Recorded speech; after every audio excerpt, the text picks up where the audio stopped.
Frida, I guess I wanted to start by asking what makes this round of protests in Iran different than previous ones? Good to be with you again, Peter. There's a lot that makes this very different from past protests. Everything from how it started to how quickly it developed to into something else, to when it is taking place, the level of violence, etc. etc. Let's break it down one by one. First of all, these protests started, they were triggered by collapse of the currency, which immediately impacts traders as well as shopkeepers, and they were the ones who started off, and they were daytime protests. Rather quickly, it started to transform into something else, where the demands were not just about, complain about how the government is mismanaging the economy, but essentially for regime change altogether, which I think is not surprising, mindful of the fact that the general situation in Iran is just really intolerable for a very large number of the population. And a very large number of population have come to the conclusion that there's just no solution with this regime as it is, at least, and they have lost faith in reform. So it quickly morphed into something else. But then something else has also happened, which is that if you notice, these are now nighttime protests. That was not the case during 2009. That was not the case in 2022. It makes it much more difficult to be able to assess exactly how large the crowds are. It makes it much more difficult to assess what is happening, who is using violence against who. And this it also makes it much easier for elements who want to use protests as a cover to conduct violence to be able to do so in that darkness. When you take a look at the government's response in the beginning for their standards, at first they were quite restrained in relative terms.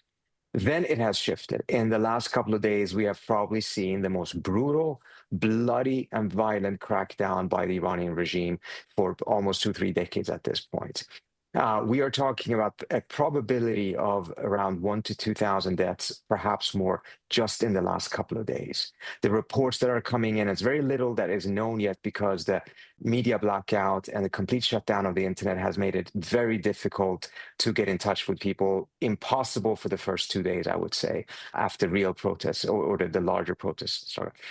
You are also seeing a different level of violence from certain elements inside the protests. I think by and large, these are still overwhelmingly peaceful protests, but the pockets of violence you see is also somewhat shocking. I mean, there's videos you can see it. They're beating up police officers, putting them on fire, things that we frankly have not seen before.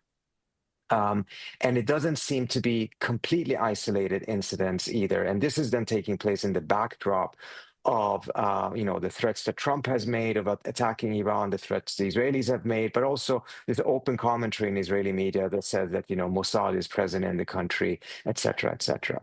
I In the last couple of days, we have seen the protest wind down. Whether that is temporary and the natural rhythm of protest, or whether it actually is a success of the government to, at least for now, having clamped down, remains to be seen. I think the level of violence used by the government probably has worked to quell it to a certain extent. I think some of the violence used by that pocket of protesters has in the past ended up also being a repellent, in the sense that a lot of protesters don't like to be part of those type of protests. We don't know yet, and we may actually see a significant increase in protests again by this Friday. But one thing that is interesting in all of this is that the government now says that they're going to open up the internet again, and that they probably would not be doing this unless they at least feel that they are in a position of having regained control, so to say. So I imagine there will be people who say that this maximum pressure campaign that the U.S. has been waging, and then the military attacks that Israel and the U.S. waged last summer, are kind of being vindicated here, And I wonder how you respond. I mean, as someone who's been influenced by your work, have argued myself that actually these kind of massive sanctions that immiserate the population, let alone military attacks, actually undermine the prospects of democratic change in Iran. And yet I can imagine some will point to this and say, you see, we've destroyed the economy, and now people are coming out into the streets, and now we may overthrow this regime. And we showed them to be a paper tiger with all these Israeli and U.S. attacks. So a couple of things there. First of all, they're clearly confusing two things. No one has said that maximum pressure would not destroy the economy and would not bring people out to protest.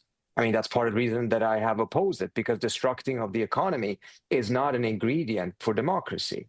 So I'm not seeing any democracy. I'm seeing protests. I'm seeing violent clampdown. I'm seeing the regime being more brutal than I've ever seen it before.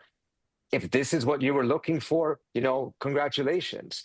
But that leading to democracy, we don't have much experience of that. In fact, we have seen that when it comes to the destruction of an economy, the type of broad-based embargo-style sanctions that have been imposed, there's only one case in which that actually led to democratization, and that was in South Africa, and you actually didn't have the full destruction of the economy. In all other cases, you've actually seen more repression, instability, collapse of the state, Syria type of a situation, but not democracy. So if your goal is democracy, I just don't see any evidence that we're moving closer to it. I'm seeing chaos. I'm seeing protests. I'm seeing people suffering.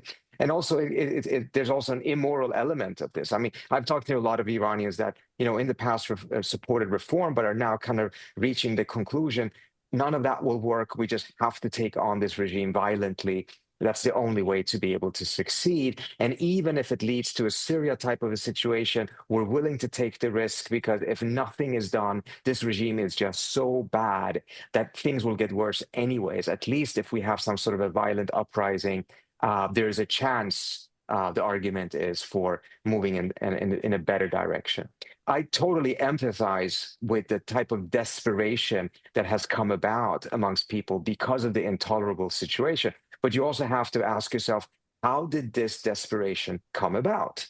Well, it helped, a key element of it is the sanctions, is the maximum pressure, is the war, etc.